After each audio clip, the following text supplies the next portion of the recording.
বেকারিস পাহাড় সামনেই দেখ। এখানে মানে রবিবারে হাট লাগে, এখানে হাট বাজার এই জায়গায়। কালকে হয়ে গেল। কালকে হয়ে গেল, কালকে থেকে।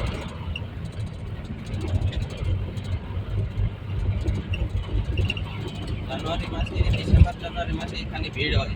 এই নদীটা আছে না, দুধিয়া নদী আগে যায়, এই নদীটা একদম পিকনিক স্পট।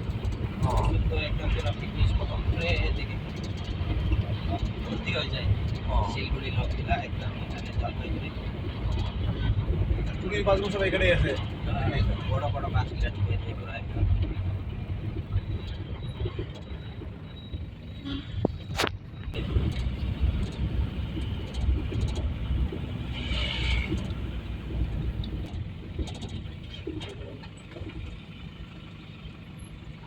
বর্ষার সময় জল হয়ে যায় পুরো বলো। একদম ভর্তি হয়ে যায় পুরো জায়গা।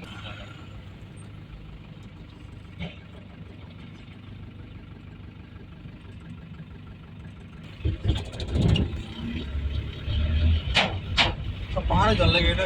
সব পাহাড়ের উপর নদিয়া বলে এই নদী যাবে, এই শিলিগুড়ির যেটা মাটিগাড়া এলাকা আছে না, ওখানে একটা বালাসন বলে আছে, বালাসন ব্রিজটা, ওই নদীর এইটাই নদী ওখানে